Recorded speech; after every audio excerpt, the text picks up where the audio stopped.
Assalamualaikum warahmatullahi wabarakatuh. Waalaikumsalam. Selamat datang para pemirsa, selamat datang kembali di podcast Fasya dari Fasya untuk Bangsa. Hari ini kami kedatangan tamu yang sangat-sangat istimewa. Beliau punya rekam jejak yang luar biasa panjang, pernah menjadi wakil rektor di Universitas Muhammadiyah Jogja, pernah jadi ketua atau direktur, Prof? Kalau ketua Lazis Muhammadiyah, dan sekarang beliau menjabat sebagai Direktur Jenderal Penyelenggaraan Haji dan Umroh di Kementerian Agama Republik Indonesia, Profesor Hilman Latif MA PhD. Kami mendapatkan kehormatan yang sangat luar biasa untuk menerima beliau di studio podcast Fasya ini. Terima kasih Prof atas kesediaan dan waktunya meluangkan waktu bersama kami di podcast Fasya ini. Kita akan berbincang sebentar terkait prospek filantropi Islam di Indonesia dan kira-kira apa harapan beliau bagi program studi manajemen zakat dan wakaf yang ada di Fakultas Syariah ini. Mungkin saya bisa memulai dengan pertanyaan, bagaimana Prof tentang kondisi atau bahkan sampai prospek filantropi Islam yang ada di Indonesia ini? Mungkin bisa dijelaskan secara garis besarnya aja, monggo.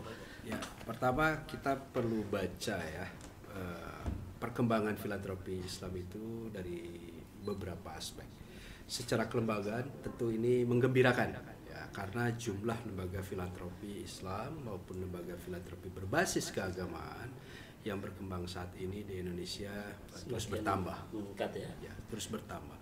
Dan juga kalau kita ukurannya adalah ke raising fund ya, pengumpulan dana masyarakat, dana yang disebut dengan dana filantropi atau dana sosial atau dana kebajikan, itu juga setiap tahun terus bertambah di hampir semua organisasi, termasuk Basnas ya, lembaga amil zakat yang berbasis masyarakat sipil dan juga bahkan yang berbasis korporasi. Nah, jadi ini satu hal yang menggembirakan.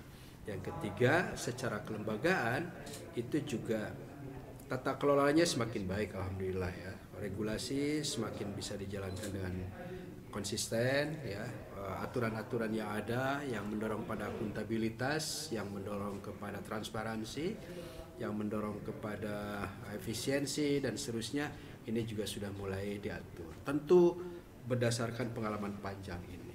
Nah, tapi kemudian juga ada kesadaran sebetulnya penataan dan penata usahaan filantropi di Indonesia itu akan kemana arahnya. Ya. Kalau kita membaca teori-teori yang ada dari charity, dari development, dari filantropi sampai ke beberapa sumber akademik yang ada, misalnya sudah mulai dikembangkan apa yang disebut dengan scientific philanthropy. Scientific philanthropy. Artinya knowledge based and data based philanthropic approach atau philanthropy activism yang punya basis keilmuan kuat. Nah, inilah yang perlu gitu ya. Datanya kita sudah harus mulai terbuka, harus siap. Pemilihan daerah untuk kita harus berdasarkan studi yang betul gitu ya. Jadi bagaimana data-data BPS misalnya sudah mulai digunakan sebagai basis bagi kita untuk melakukan intervensi di satu daerah, resource yang ada seperti apa, SDM-nya. Nah, keberadaan prodi filantropi Islam ini saya kira punya peran di situ. ya. Mereka lah yang diharapkan punya kemampuan secara akademik, saintifik ya, untuk menopang gerakan filantropi yang ada. Filantropi basisnya adalah kedermawanan, seperti charity, ada development. Tapi kemudian ke depan ya harus ada proyeksi bagaimana gerakan itu ditopang satu fondasi keilmuan yang kuat. Nah, inilah sebetulnya mimpinya dari tumbuhnya ya, jurusan-jurusan manajemen zakat. Jadi keberadaan program studi manajemen zakat wakaf ini sangat penting dan begitu relevan melihat apa yang disampaikan oleh Prof. Hilman tadi ya, menjamurnya lembaga filantropi, potensi filantropi yang demikian besar. Tapi bagaimana untuk ini ya, meningkatkan animo di masyarakat terhadap prodi Mazawa ini, Prof? Ya, ini kan masalah literasi ya, masalah literasi dan pengenalan dengan nomenklatur ya.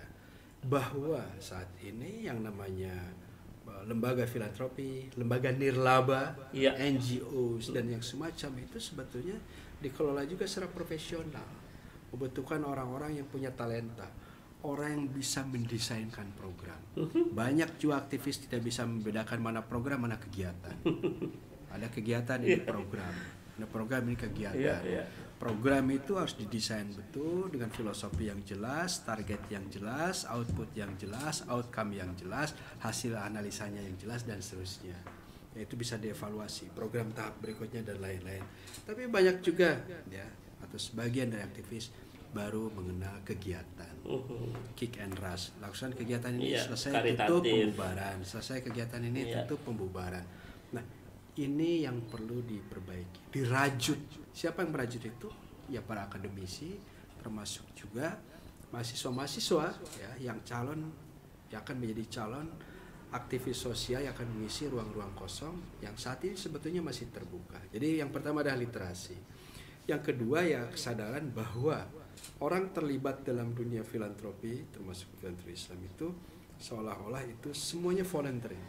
Ya, ada yang sifatnya voluntary, tapi juga kita membutuhkan orang-orang yang profesional, orang yang bisa menjaga tata kelola lembaga, orang yang paham keorganisasian, orang yang paham keuangan, membuat laporan keuangan, melakukan audit, persiapan audit, ya, kemudian juga audit program, audit kepatuhan, ya, kepatuhan hukumnya, kepatuhan agama Islam, dan macam-macam, Pak.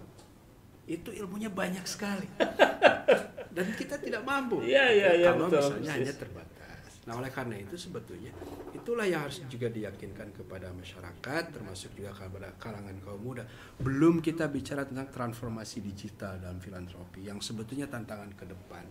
Yang siapa pelakunya? Ya generasi muda, generasi baru sekarang yang harus kita dorong. Nah, ini juga nanti campaign ya mungkin tetap masih perlu, namanya program studi harus dikenalkan kepada publik secara lebih luas, tidak serta-merta dengan tumbuhnya zakat, penghimpunan dan lain sebagainya ini bisa diatasi minat itu. Ya. Minat itu tetap harus diintroduce, dikampanyekan gitu. Nah, ini saya kira. Oke, terima kasih Pak Dirjen atas apa tadi ya analisisnya yang luar biasa diberikan kepada kita. Pemirsa yang saya hormati, dari obrolan kita tadi semakin jelas ya bahwa memang prospek dan potensi filantropi Islam ini begitu besar. Tetapi pekerjaan rumah yang ada di belakangnya juga besar pula untuk mengembangkan yang disebut oleh Prof. Hilman tadi sebagai scientific filantropi yang dikembangkan berbasis data, ada pemetaan yang jelas, dan itu tentu menjadi pekerjaan rumah bagi dunia akademisi ya, terutama bagi kami Prodi Mazzawa untuk bisa merespon isu-isu itu dalam mata kuliah kita. Karena itu saya mengundang para pemirsa semua untuk bisa bergabung di Prodi Mazzawa, mengirimkan anak-anak terbaiknya untuk bisa studi di Prodi Manajemen Zakat dan Wakaf. Saya ucapkan terima kasih kepada Bapak Dirjen yang telah berkenan hadir di acara podcast kita. Mudah-mudahan memberikan manfaat bagi kita semua. Saya akhiri, Assalamualaikum warahmatullahi wabarakatuh. Waalaikumsalam warahmatullahi wabarakatuh.